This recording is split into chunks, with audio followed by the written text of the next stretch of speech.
Hey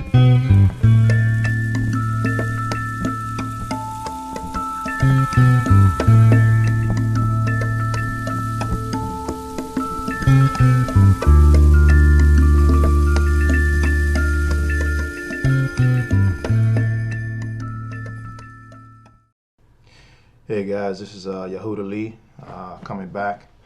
I'm sitting here studying the book of Zephaniah, and for whatever reason I was moved to read and kind of go through the third chapter.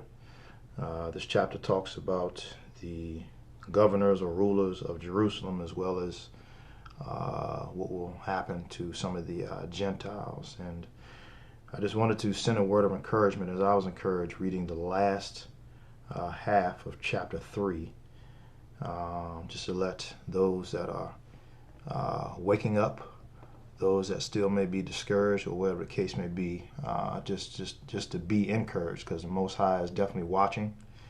He will move on His pace during His time. And at the end of the day, for those of us who are called, regardless of how much we suffer here on this earth, He's going to call us back into His kingdom, into a new world. So anyway, so I just wanted to do as I was moved to do and read the third chapter.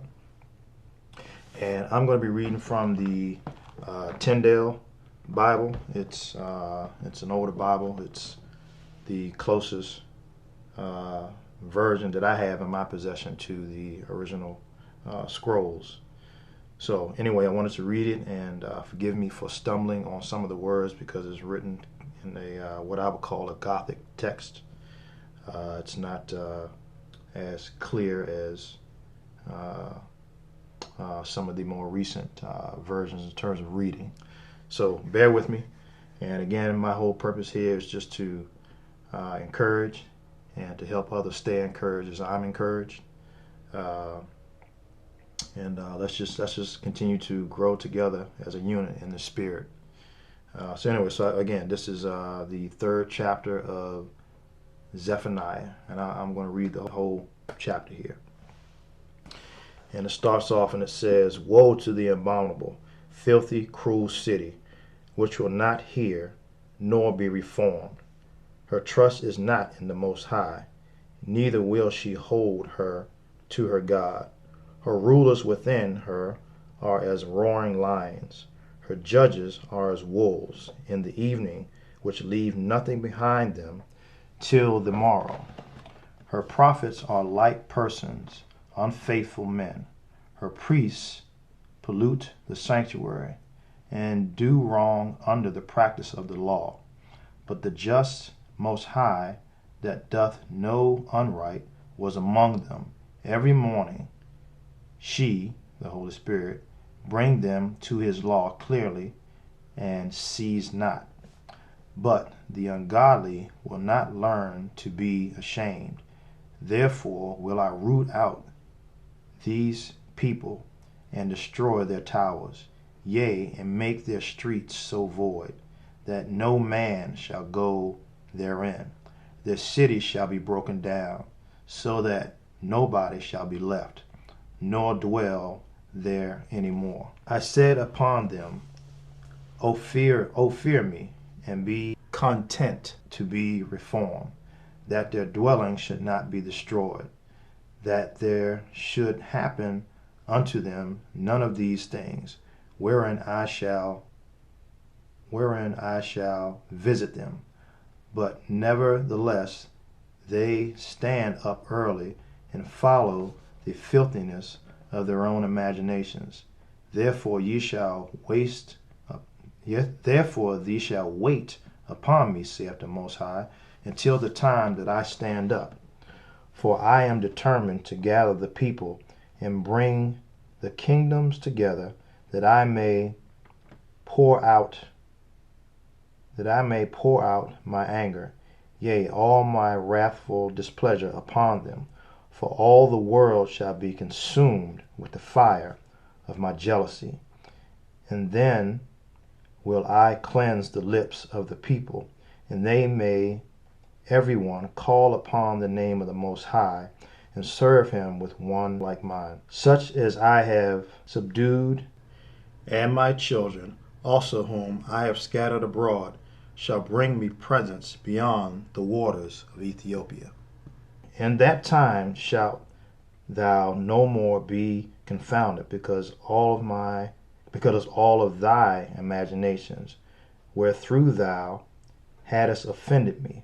For I will take away the proud boasters of thine honor from thee, so that thou shalt no more triumph because of my holy hill.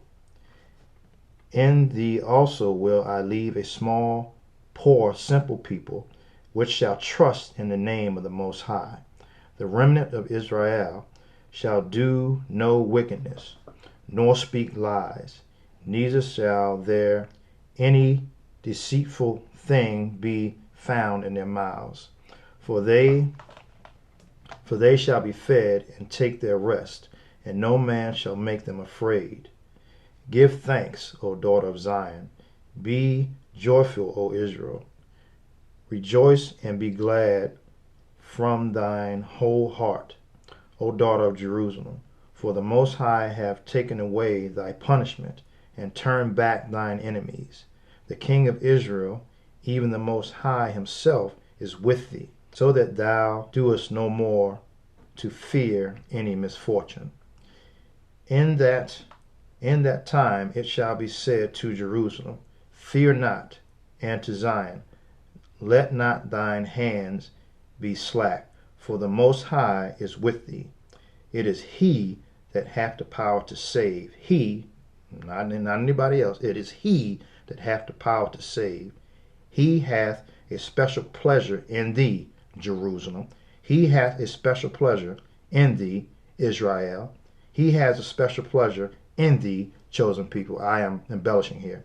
He hath a special pleasure in thee, and a miraculous love towards thee. Yea, he rejoices over thee with gladness, such as have been in himself will I gather together and take out of the congregation. As for the shame and reproof that hath been laid upon thee, it shall be far from thee. And lo, in that time will I destroy all those that vex thee. I will help the lame and gather up the castaway. Yea, I will get them praise and honor in all the lands where they have been put to shame. At the same time will I bring you in, and at the same time I will gather you. I will get you a name and a good report among all people of the earth, when I turn back your captivity before your eyes, saith the Most High. That's right, we're still in captivity. However, the Most High has pleasure in us. Yes, we are still lost, we're doing wrong, but once we start to wake up, or the more we start to wake up and realize that we've been deceived, we have maybe not because of deception, but we've chosen to turn our backs on the Most High and worship other things. I don't care what it is, whether it be real idols, other religions, sports, alcohol, clubbing, sex, television, radio, music, whatever. If it's not of the Most High, it's idolatry. And yes, I'm guilty of that as well, so I'm not pointing my fingers at anybody, but I'm thankful that he has given me the chance to wake up and realize my transgressions. So let me read that last paragraph again, because to me it's exciting. That's what kind of made me move on to read this chapter here. And there's other glorious chapters when it talks about what he's going to do when he restores us all back, or regathers us back together and remove the captivity that's among us. I'm going to be reading from Zephaniah chapter 3, verse 16 through 20. That looks like what this last little bit here is that I'm going to repeat. So it says, In that time it shall be said to Jerusalem, Fear not, and to Zion, Let not thine hands be slack, for the Most High is with thee. He's with us, y'all. It is he that hath power to save. Him alone. No Buddha, no Jesus, no other gods, no Allah, none of that. It's him. He hath special pleasure in thee. He has pleasure in us, guys. And marvelous love towards thee. He loves us. We are the chosen. Yes, there are Gentiles that will be saved, but we are the chosen, and we're chosen for a specific purpose. I'm not going to get into that in this particular video, but we are chosen for a specific purpose. So again, I repeat that last phrase: a marvelous love towards thee. Yea, he rejoices over thee with gladness, such as hath been in heaviness will I gather together and take out of the congregation. He's going to pull us out. He's going to separate us from all the other people. As for the shame and reprove that hath been laid upon thee, it shall be far from thee. So the reproof or the judgment is going to be taken away. And lo, in the time will I destroy all those that vex thee. So everybody that's vexing us, all the other tribes, the Gentiles, the heathens, the second Babylonian establishment, all that. He's going to take all that away. And I will help the lame and gather up and cast, and I will gather up thee cast away. Hold on, let me read that again. I will help the lame and gather up the castaway. So those that were cast away or in the other nations. I will get them praise and honor in all the lands where they have been put to shame, and at the same time will I bring you in, and at the same time I will gather you. I will get you a name and a good report among all people of the earth, when I turn back your captivity before your eyes, saith the Most High. So I don't know if it's going to be in our lifetime, but he's going to turn back this captivity. And the rest of the Gentiles and heathens, they're going to be amazed at who his people really are. So again, I just wanted to do this as a word of encouragement. I've been encouraged from it, and I just wanted to move on it. And I hope that you receive this well. And again, I just pray that you all that are awakened or that are awakening, I just pray that the Most High will put a hedge around you and give you wisdom and discernment and understanding.